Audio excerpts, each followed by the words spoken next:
Isso é muito direcionado ao Brasil do Alexandre de Moraes. É uma surpresa enorme, quase que uma surpresa enorme, que a imprensa brasileira não tenha relatado isso. O governo americano está emitindo um alerta violento aqui. Entendam, isso é uma declaração de guerra.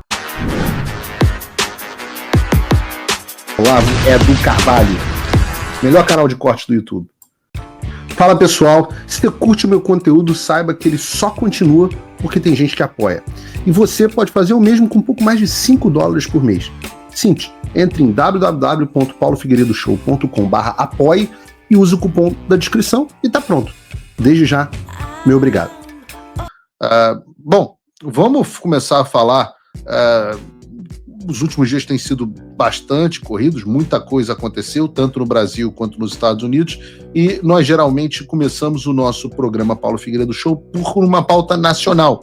Mas hoje eu vou dar uma bagunçada no coreto, vou inverter, começando falando do que aconteceu aqui fora, porque isso tem enormes repercussões para o que está acontecendo aí dentro, e eu acho que a imprensa não deu a devida atenção ao que vem acontecendo, porque eu venho avisando há muito tempo que o comportamento do Supremo Tribunal Federal, do governo brasileiro, do governo Lula, e do próprio Congresso brasileiro, em relação às empresas de tecnologia americanas, colocaria o Brasil em uma rota de colisão com os Estados Unidos. Eu sempre disse, o Brasil, a onda da censura do Brasil era uma onda global na qual Alexandre de Moraes surfava, e vinha um tsunami na sua direção. O tsunami chegou. O Brasil vem praticando uma série de violações contra empresas sob a jurisdição dos Estados Unidos, que vêm sendo censuradas em repetidos casos, pressionadas a entregar dados privados de pessoas que estão debaixo da jurisdição americana. Ora, nós tivemos um caso desse há poucos meses, em que o pseudo-juiz Alexandre de Moraes determinou, por exemplo, que o X e a Meta entregassem dados pessoais do Alan dos Santos, um jornalista asilado político em solo americano e, portanto, debaixo da proteção, sob a proteção da Constituição dos Estados Unidos. Nós tivemos também, é claro, o julgamento do Marco Civil da Internet, que inaugurou um novo capítulo de censura nas redes sociais, sem que sequer seja necessário mais uma autorização judicial. Isso sem falar nas inúmeras censuras contra residentes permanentes, pessoas legalmente residentes nos Estados Unidos e cidadãos americanos, como foi o caso, por exemplo, do Rodrigo Constantino, da Ludmila Lins Grilo, do meu caso propriamente dito, e por aí vai. O próprio presidente Trump utilizou essa como uma das bases para a sua declaração de emergência econômica no dia 30 de julho, que trouxe as tarifas ao Brasil. E nesse sentido, eu quero trazer ao programa uma notícia muito importante de dentro do governo Trump. Algo que foi pouquíssimo noticiado no Brasil. Na última quinta-feira, o Andrew Ferguson, presidente da Comissão Federal de Comércio dos Estados Unidos, o órgão responsável pela proteção do consumidor americano contra práticas comerciais enganosas ou desleais, ele enviou uma carta para todas as Big Tech, as grandes empresas de tecnologia dos Estados Unidos. Estou falando aqui de Meta, Google, X, Microsoft, Apple e etc. E o que diz a carta? Os americanos prezam, com razão, pela primeira emenda e sua garantia de liberdade de expressão. Compreendemos que a grandeza e a prosperidade da América decorrem, em grande medida, de seu zelo inabalável pelo livre intercâmbio de ideias. E isso tem a ver até com o que eu disse ontem na minha entrevista no Metrópolis, né? As pessoas, Paulo, vale a pena você ter problemas na economia para lutar contra a ditadura? Ora, uma economia só pode inovar se houver livre intercâmbio de ideias. A China, por exemplo, tem uma dificuldade enorme com inovação, tem que roubar a propriedade intelectual desenvolvida onde? Em países como os Estados Unidos, que têm livre intercâmbio de ideia.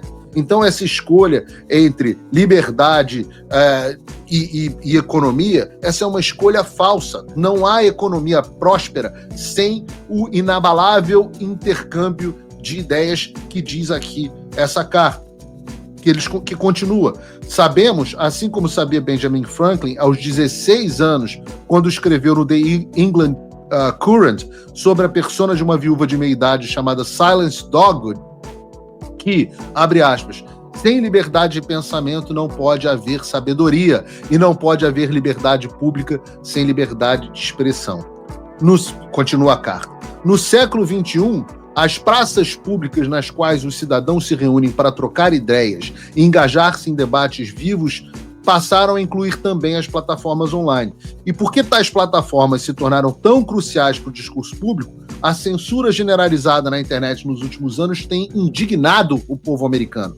Não apenas cidadãos foram censurados e expulsos dessas plataformas por expressarem opiniões e crenças que não eram compartilhadas por uma pequena elite do Vale do Silício, mas a administração anterior atuou ativamente para incentivar tal censura. E aqui vale uma explicação. Enquanto no Brasil o grande promotor da censura era o TSE, a ponto das empresas de tecnologia se chocarem, boa parte da censura ocorreu por conta e vontade das próprias empresas de tecnologia. Nos Estados Unidos, em vez de ordens do Alexandre de Moraes, você tinha pressão de bastidores da administração Trump. Mas é o mesmo fenômeno global. Ora, lembre-se, veio das próprias plataformas de rede social, em 2017, 2018, começarem a mudar os seus termos de serviço para incluírem discurso de ódio, desinformação, esses termos que depois acabaram incorporados pelo TSE. Então é a isso que o FTC está respondendo aqui, é a isso que ele está dizendo, olha, redes sociais durante muito tempo vocês censuraram porque vocês não gostavam das ideias da população. Isso precisa acabar. E eles continuam. O presidente Trump pôs fim de maneira célere à instrumentalização do governo federal contra americanos e suas liberdades. Mas governos estrangeiros, prestem atenção nessa parte, porque vocês acham que eu estou falando de uma pauta americana, mas tcharam! Na verdade, eu não estou falando de uma pauta brasileira, porque vejam este trecho. Fala, amigos do canal. Tá gostando desse vídeo? Então não esqueça de deixar o like, comente o quanto quiser e compartilhe com seus amigos e inimigos por um Brasil melhor e mais justo. Inscreva-se no canal e nos ajude a chegar a 1 milhão de inscritos. Não saia daí que o melhor desse vídeo ainda está por vir. Melhor canal de corte do YouTube. E eu acho admirável que isso tenha sido tão pouco explorado no Brasil. Vejam, mas governos estrangeiros representam ameaças emergentes e contínuas ao livre intercâmbio de ideias.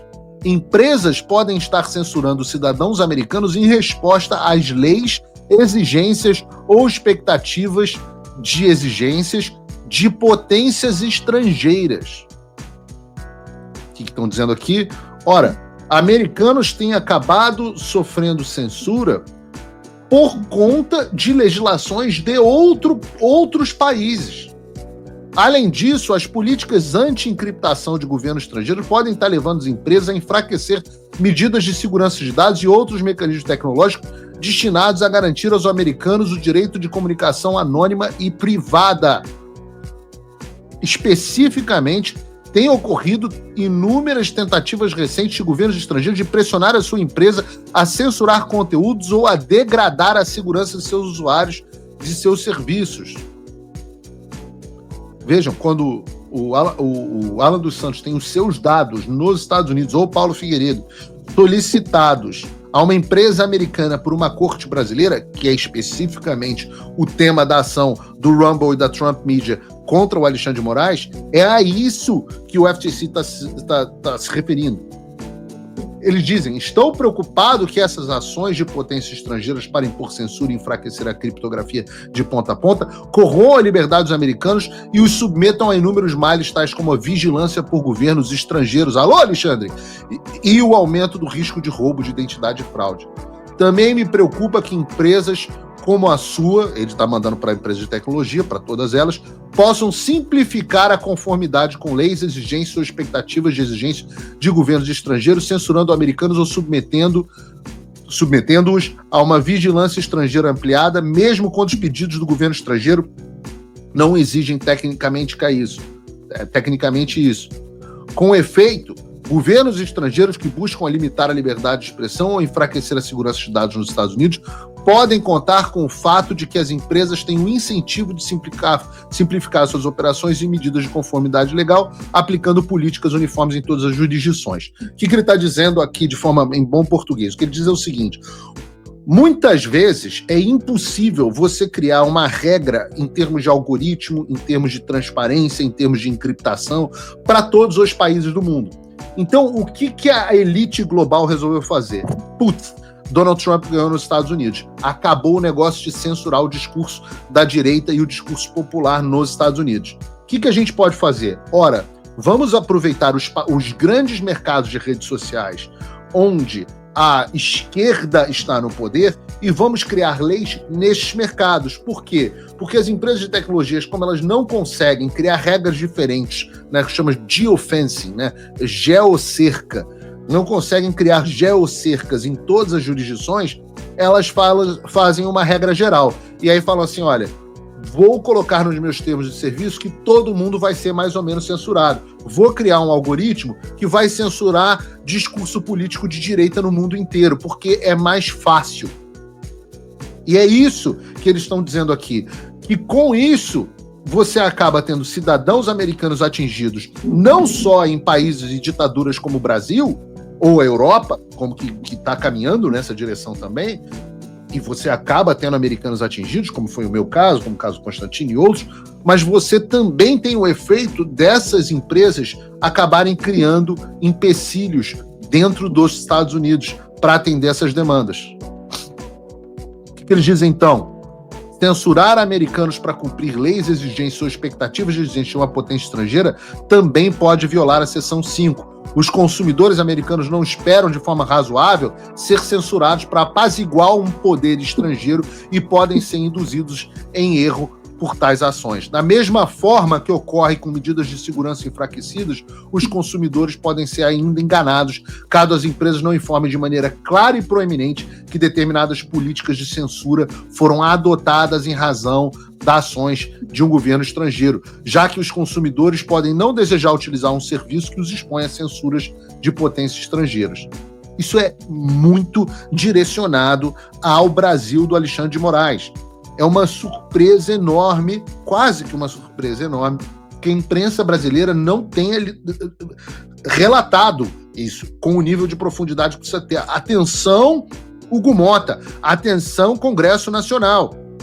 O governo americano está emitindo um alerta violento aqui.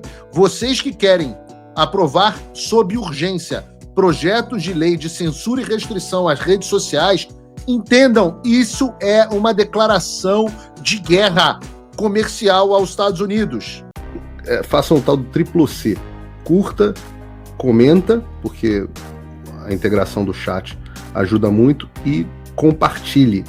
Você pode fazer essas 3 coisas que ajudam o algoritmo a aparecer. Mas eu não estou brincando não, pessoal. Dá uma paradinha agora de 1 segundo e clica no joinha, porque às vezes a pessoa já está acostumada a ouvir isso. Não. É importante que você faça isso, porque se você não fizer, inclusive atrapalha o vídeo. Parece que o vídeo é menos relevante. Então... Obrigado por assistir o vídeo até o final. Se você já chegou até aqui, confere se já está inscrito no canal e se já deixou aquele like generoso. Estamos quase chegando a 1 milhão de inscritos e a sua ajuda é muito importante para levar o canal Olavo Edu Carvalho mais longe. Até o próximo vídeo, meus amigos. E neste momento é muito fácil aos defensores do plano alegar: isso é uma teoria da conspiração.